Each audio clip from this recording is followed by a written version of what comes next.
Okay? So, time. All of us here today who have something in common. Something that motivates, pushes us, and keeps the flame alive in us. The same flame that made you to be here today, and the same flame that convinced me to compete on this stage. And that there is no other than passion. Passion is the driving force for motivating and pushing us to become better coffee professionals and to elevate our coffee skills.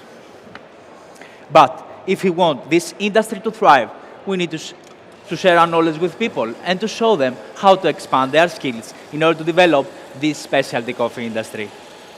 So, in the next 15 minutes, I will be sharing with you techniques that I have implemented in order to get the best flavors out of this coffee. My goal is not only to introduce them to you, but also to empower everybody out there so they can easily use them and deliver a unique coffee experience to their customers. So, let's get started. In all three courses, I will serve you a geisha variety, natural process from Micava coffee in Rizalda region of Colombia. Paul Doyle, the owner of the farm, produces these geisha cherries at the altitude of 2,000 meters in the foothills of an extinct volcano. The rich volcanic soil and the high altitude helps the cherries to mature slowly, resulting in a higher concentration of sugars and acids. Now, follow me to the coffee processing journey. This image here is the same with the one in front of you, so you can take a look.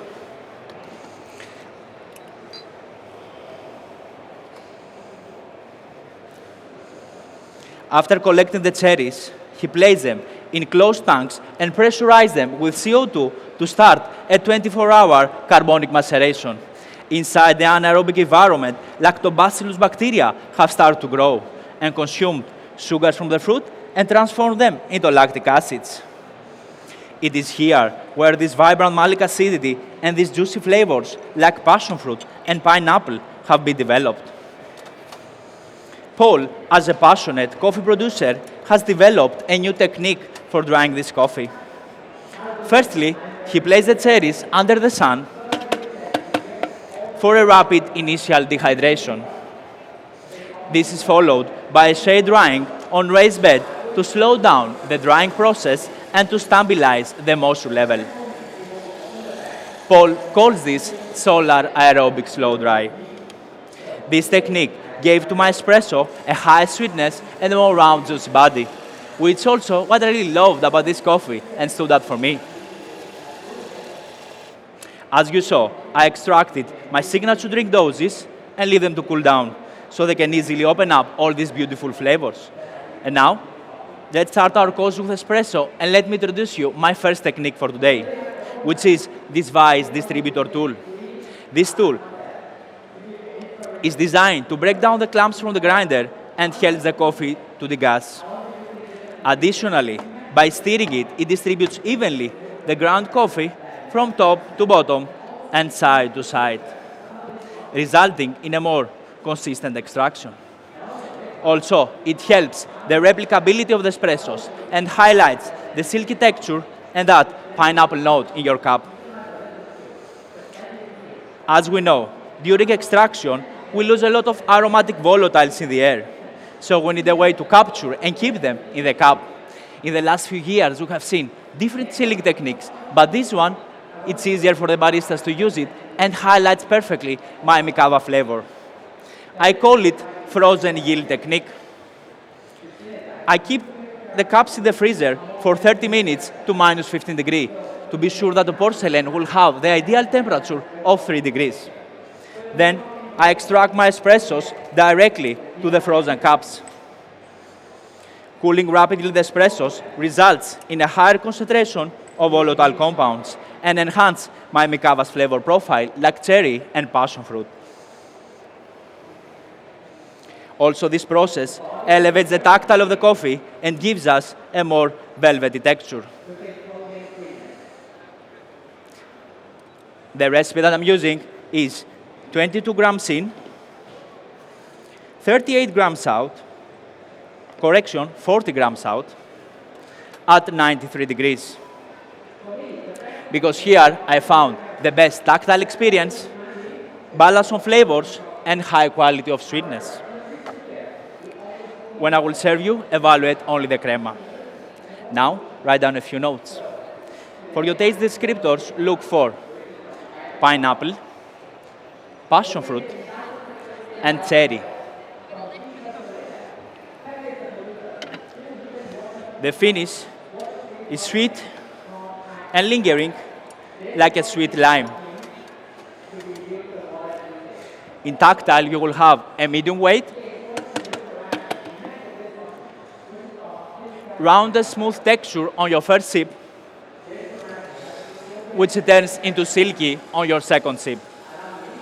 Please use the spoon provided and gently stir 6 times back and front. This will homogenize the liquid properly and ensure suitable temperature for all of you to enjoy this delicious beverage. When you do, place the used spoon on the shot glass in front of you. Please, go ahead, enjoy it.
Okay, so now let's move on to my milk beverage. In order to highlight the fruity flavors that you tasted on the espresso course, I created the evaporated milk procedure in collaboration with Mevgal Milk Company in northern Greece and help you to create a more concentrated milk. So, how does it work? I place a jug of 1 liter of full-fat cow milk in this tank full of water. Then I supply heat through this suite at 80 degrees for 20 minutes. The milk loses 20% of water content and condenses the sugars, fats, and proteins.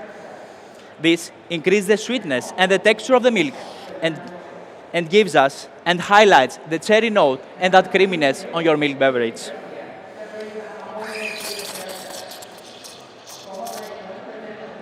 Then I keep it in the fridge overnight to stabilize the cold temperature at 3 degrees. Now, write down a few notes. For your taste descriptors, you will get cherry, caramel toffee,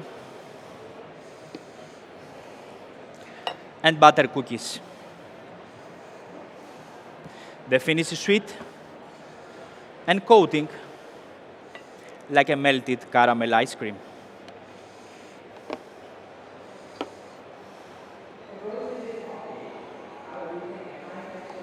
The recipe that I'm using is 22 grams in, 38 grams out. Enjoy it. For this course, I found that grinding my coffee finer intensifies the tactile of the espresso,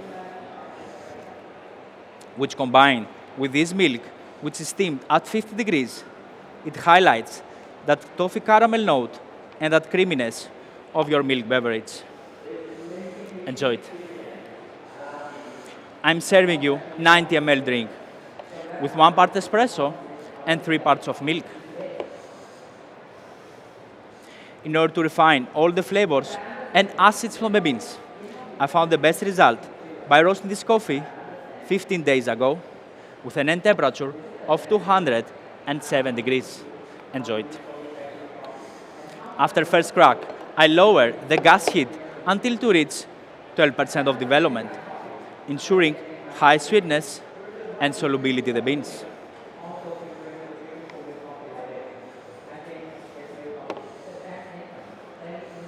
Enjoy it.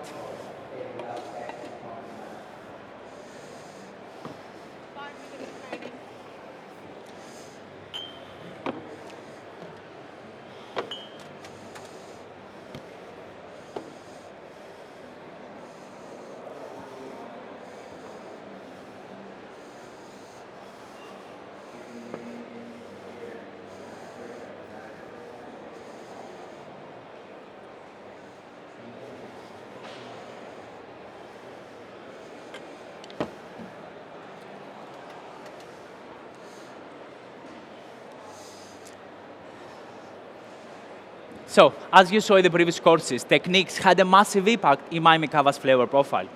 So, I want to choose ingredients that will elevate the flavor profile. My first ingredient is a lacto-fermented solar aerobic slow dry raspberry. To prepare this, I added 100 grams of raspberries with 2% of salt in a sealed bag in a room temperature. Lactobacillus bacteria consumed sugars from the fruit and transformed them into lactic acids, the same acids that we found in our fermentation tank back in the farm. After 5 days, I opened the bag and placed them on raised bed with a shade cloth under the sun for 3 days. This slow drying phase dehydrated naturally and concentrated the sugars from the fruit, just like Paul tried this geisha back in the farm. Then I squeezed and strained them, and the result is this natural raspberry juice, and I add 20 grams of this. I chose raspberries because their natural juicy acidity complements perfectly the pineapple note from your espresso and transform it into a new flavor of cherry. My second ingredient is an evaporated palm sugar syrup. Using the same technique from my milk beverage, 5 minutes ago, I placed this glass in the hot water in order to prepare a palm sugar syrup with a ratio 1 part of sugar and 1 part of water. In palm sugar, I found the best natural sweetness that will bring back the sugars from the raspberries that dissipated during the fermentation. In order to support the synergy of the drink and to emphasize the original sweetness of this geisha, I added 10 grams and will create a new flavor of raisins. My next two ingredients are bioproducts from my coffee itself. First one is a coffee zaccharum, which I prepare it using oleozaccharum technique, combining citrus peels with sugar, but this one is applied with coffee packs. During my past routines, I kept the leftover coffee packs and mixed 100 grams of it in equal parts of the Merara sugar and leave it for 8 hours. Sugar starts to absorb coffee oils and acids until to forming a paste. Then I added equal words of water in order to dilute it, and then I filter it through this paper filter to clarify it. The result is this zero-waste, sweet and sour coffee zaccharum, which reminds me the sweet malic acidity from my coffee, and I added 10 grams. Also, this complements perfectly the passion fruit note. Next one is a cold brew coffee chaff. After roasting my coffee, I added 1 part of coffee chaff with 10 parts of water in this cold brew device and immerse it for 8 hours in a room temperature. This cold brew coffee chaff will complement the fruitiness of the espresso and will give depth and complex to the drink, and I added 10 grams. And will create a new flavor of salted caramel. And of course, my 2 double shots, extracted with the same recipe as I did with my espressos. All the recipes about my ingredients are there in your menus. Next, I flash them all together with nitrogen in order to emphasize that creamy texture. The drink will be warm and served into cold cups the same way as I did with my espressos in order to elevate sensory characteristics. Now, write down a few notes.